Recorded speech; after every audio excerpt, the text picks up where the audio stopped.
So ngayon po proceed naman tayo doon sa immigration. Kasi po marami pa akong nababalitaan na nagtuturis tapos hinuhold daw po pagdating doon sa immigration. Pagdating sa immigration, actually ako nag-aalala din ako nito nung hindi pa talaga ako dumating doon sa immigration, di pa ako na-interview, no? Kasi bago ako pumunta dito sa Korea, syempre we do research naman talaga. So, nag-research ako kung ano ba yung mga dapat gawin.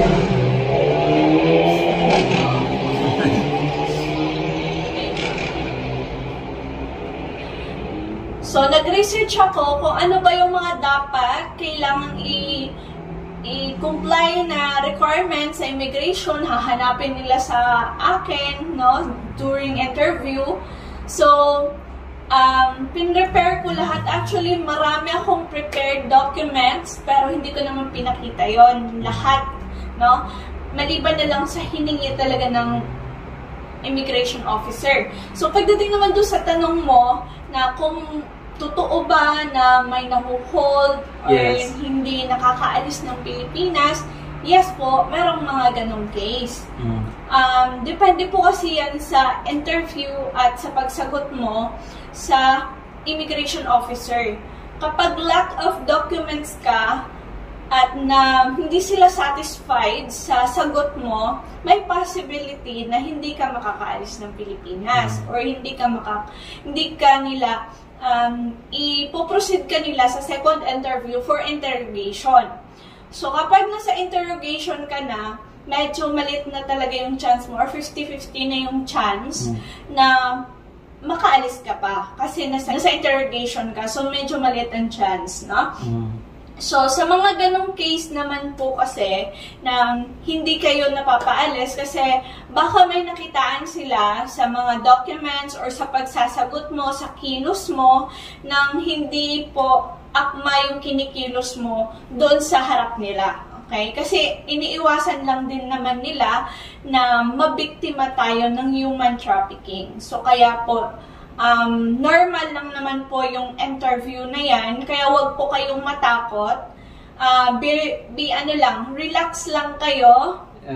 Be confident, no? Confident lang and be presentable pag kayo po ay haharap sa immigration officer. Huwag kayong, as in, parang pupunta ka sa Miss Universe. So, nagmamatters talaga yung suot mo. Nagmamatters yung the way ka na mag-dress, no? Kasi, paano kanila masasabi na tourist? Yes, ganun po sila. Tinitingnan nila yung katayuan mo, yung the way na magano ka. Kasi, tinitingnan nila kung talagang turista ka ba talaga or turist-turisan lang. Okay, so sa mga na-experience mo, ma'am, dahil siyempre ikaw nakalasot sa immigration, no? Ano po yung mga payo na pwede nyo pong ibigay sa kanila? Bukod po doon sa sinabi nyo po kanina. So, ano po yung pinaghanda nyo sa sarili nyo para maging confident? Dami akong preparation.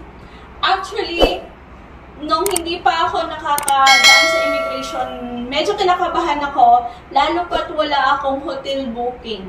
Totoo. Kasi one of the main requirements is hotel booking talaga pagdating sa immigration. Hinahanap talaga yon. At saka, hinanapan ako nun. Pero wala akong naipakita. So, pero nakalusot pa rin ako. Bakit? Kasi yung sinabi ko, tinanong niya ako kung meron kang hotel booking. Sabi ko, wala po akong hotel booking kasi I'll be staying with my husband. He is working in South Korea. So, tinanong niya ako kung ilang years na nagtatrabaho yung husband ko sa Korea. Sabi ko, 3 years and 7 months this month, no? So, ganun lang. Diretsahan na pagsagot, no? So, and then, hiningi niya rin ako ng SEC. Yung SEC. Walang contract. Hindi niya hiningian yung contract. Actually, parang may prepared ako na contract mo, pero hindi niya hiningi. Hiningi niya yung SEC kasi tinanong niya kung ano yung source of income ko. So, sabi ko, may business ako. So, may DTI ka ba? Or may SEC? Sabi ko, may SEC po ako. Pinakita ko yung SEC. Tapos, yung round trip ticket mo, binigay ko rin yung round trip ticket ko. Tapos, in-expect ko na nahihingiin niya yung marriage contract natin ulit. Kasi nga, para mapatunayan niya na kung totoo ba na husband kita. Pero, hindi niya na rin hiningi. At tinanong niya na lang kung kailan yung balik. Sabi ko, August 6 yung balik ko sa Pilipinas. So, ganun lang siya kasimple magtanong. And after that, okay na, nag-stamp na siya sa passport ko. So, ganun. And sa preparation ko naman, of course, yung sinuot ko talaga yung magiging comfortable ako, no? So, yun lang, comfortable ako dun sa suot ko, yung madadala ko siya ng maayos, para hindi ako mahirapan in case na magka-problema sa immigration or malate ako, parang ganun. Okay. Ayan, so ano pa po ba yung mga, iisipin ko muna kung ano pa po yung mga question, no, sa akin ng mga member po natin. Kasi ang dami po nilang tanong, before nakakalimutan ko na. Okay. Ayan, so, sabi niyo po kanina, ma'am, ay hiningihan po kayo ulit ng SIC or Security and Exchange Commission. So, about sa employed, may ano ka po ba? May idea?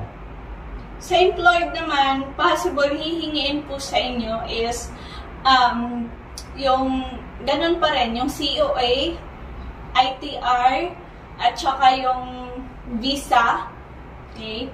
At saka yung round-trip ticket, hotel booking. Yes, dapat makompleto lang, no?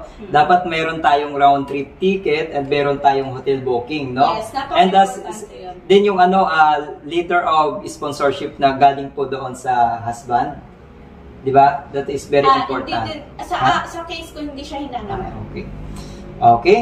So, ayan. So, hanggang dito na lang po, guys. And yung susunod naman po na topic namin, yung about naman po sa expenses po, no? Or sa nagiging expenses namin po dito sa South Korea. Okay? Kasi, ano siya dito? Bali, magwa 1 month siya dito sa South Korea, no? So, sa tingin ko, guys, is parang maliit lang din pong expenses. Kung halimbawa po na 1 week lang din naman siya magtutur dito sa South Korea.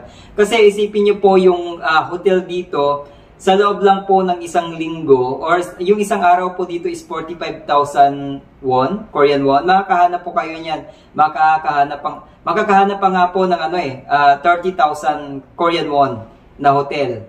Okay, so 30,000 Korean won, convert nyo lang yan sa piso, siguro po nasa 1,500 to 1,800. Okay, so ibig sabihin kung 5 days kayo or 5 days siya dito sa South Korea, parang maliit lang din naman po yung gagastusin. Then, expenses sa food and ano pa ba? Sige, sa susunod na lang yan namin na topic, no? Okay? Kasi baka wala na kaming itatopic sa inyo pagdating po ng sa next video po namin. Ayan, so maraming salamat po sa inyong pagpapanood and God bless po sa inyong lahat. Suportahan niyo po yung video namin na to. Kasama po yung aking wife. Bye-bye.